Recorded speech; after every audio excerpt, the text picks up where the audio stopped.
Kembali lagi di video saya. Kali ini saya akan membahas mengenai emiten BBKP, Bank KB Bukopin Tbk.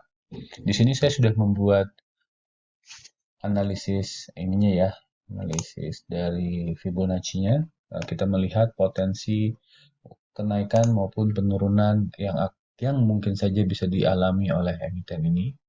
Kalau dilihat, kita langsung ke target optimisnya, kenaikan sebesar 41,87% ya.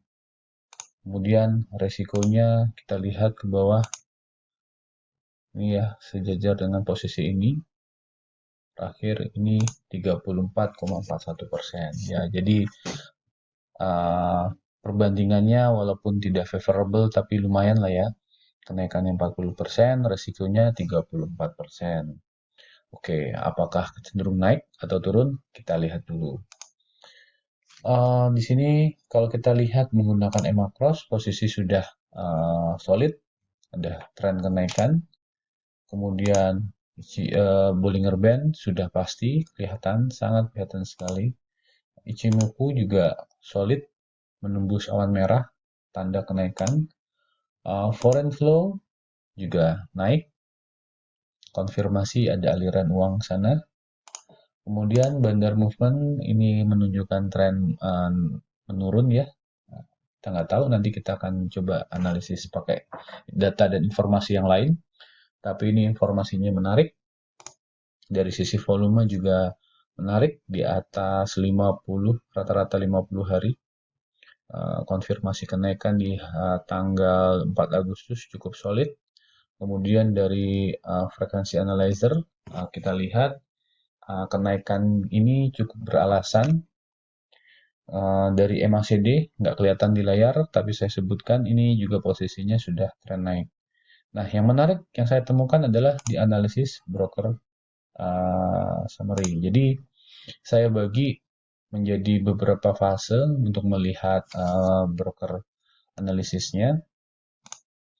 Di sini saya ambil dari tanggal 23 Maret 2020 sampai 2 Agustus 2021. Kemudian saya bandingkan dengan kenaikan di bulan Agustus. Ada beberapa yang menarik di sini, di mana ini hanya terlihat YP aja ya. Oke, nggak apa-apa saya sebutkan. Ada YP, kemudian ada YAT, NI, NI, YP, AT, NI. Ini broker-broker yang kita lihat ada pola. Kemudian sini juga sudah saya tandai. Jadi yang saya kotak-kotakan ini adalah broker-broker yang di beberapa kesempatan dia mengakumulasi terus. Jadi saya lihat dari tanggal 26 bulan 3 di 2020 sampai 02/12/2020. Kalau kita lihat di sini sebenarnya kelihatan ya. Nih, sudah saya tandai fase-fasenya. Jadi saya memperhatikan apakah di fase ini terjadi akumulasi dan di sini terjadi akumulasi dan di sini distribusi. Berarti terlihat siapa yang menggerakkan kenaikan ke atas, kemudian di fase ini apakah ada yang akumulasi, di sini ada yang mengakumulasi, dan di sini siapa yang distribusi. Dan secara keseluruhan, siapa yang mengakumulasi, siapa yang masih pegang barang, siapa yang sudah jualan, itu akan kelihatan nanti. Nah, di sini saya lihat dari tanggal 14 bulan 1 sampai 31 bulan 5. Di 14 bulan 1 sampai 31 bulan 5 itu ada di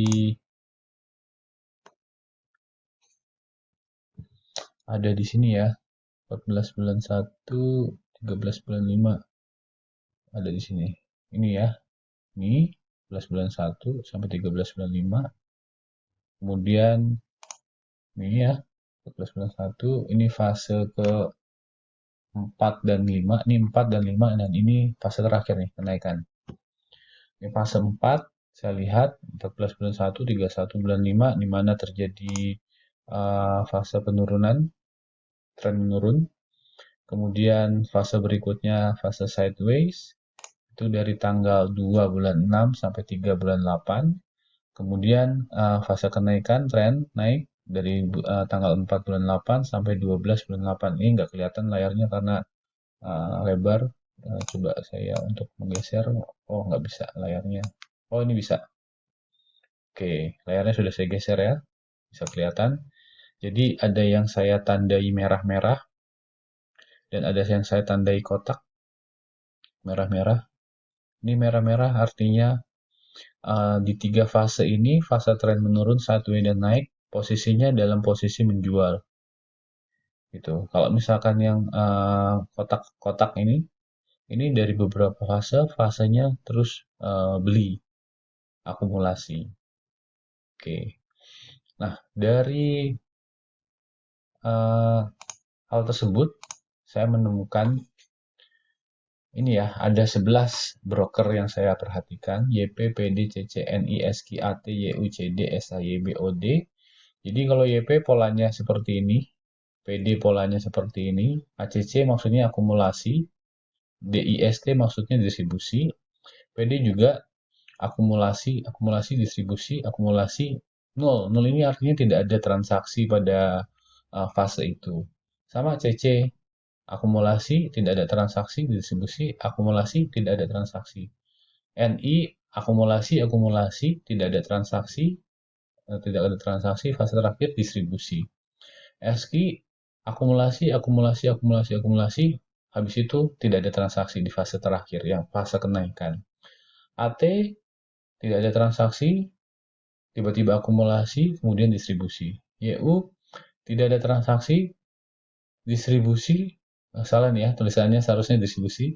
Distribusi, baik juga akumulasi, kemudian distribusi, dan tidak ada transaksi. CD, distribusi, distribusi, distribusi, distribusi, distribusi. Kemudian SA, distribusi, tidak ada transaksi, tidak ada transaksi, distribusi, distribusi, sampai dengan OD ya. YB dan OD bisa dilihat sendiri. Oke. Nah, dari pola-pola tersebut, saya akhirnya mencoba untuk menarik kesimpulan atau menduga. Yang pertama, dengan pola transaksinya YP, saya menduga boleh jadi bisa jadi salah. Dia adalah mark maker karena dengan polanya dia mengakumulasi di berbagai fase.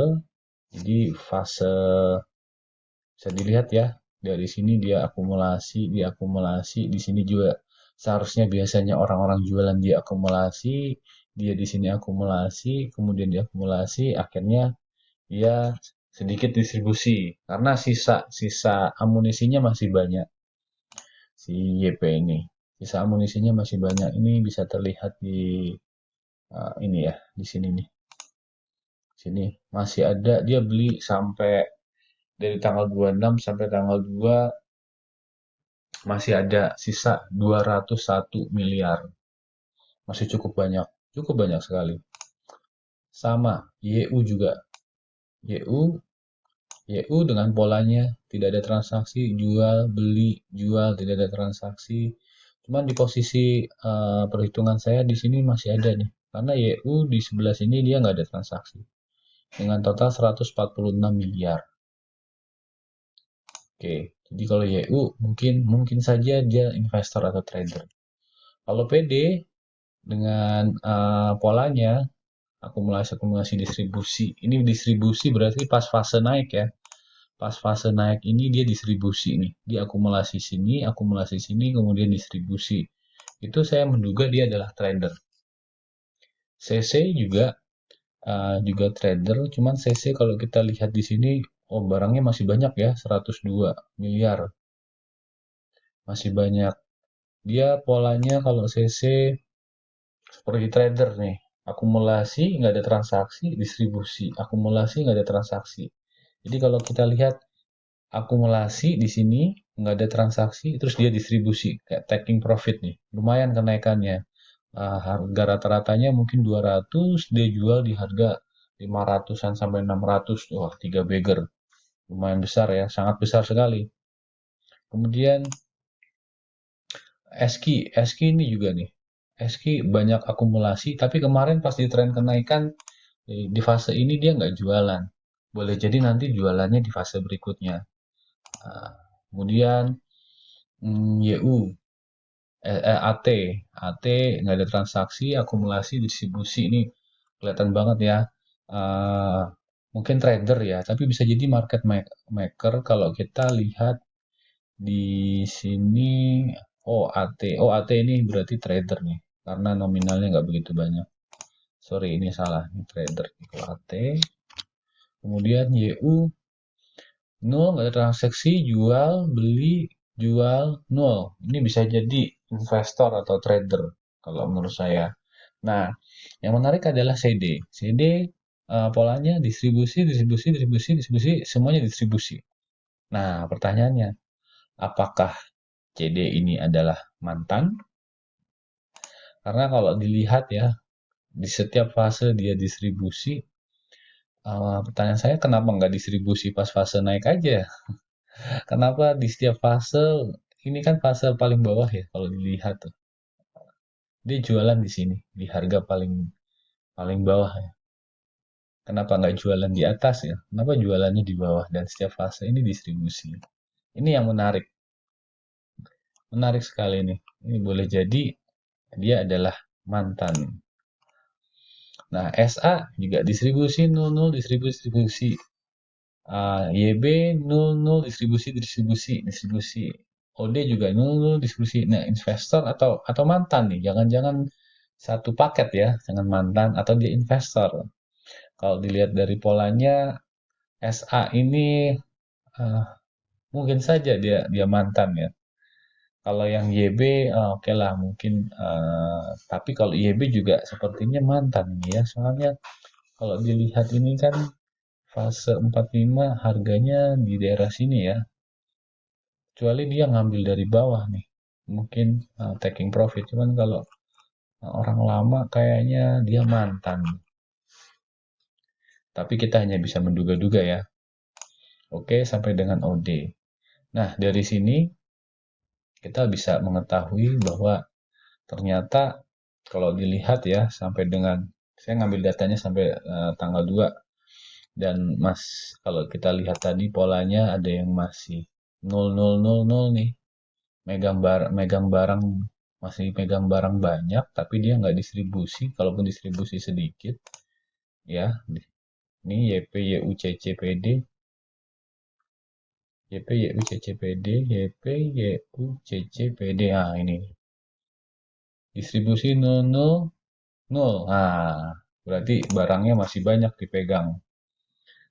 Kalau saya menduga, boleh jadi kalau terjadi kepanikan ya pasti dilepas. Tapi kalau barangnya masih banyak, ada kemungkinan untuk di markup dulu nih untuk melepas, menjual karena barangnya masih banyak.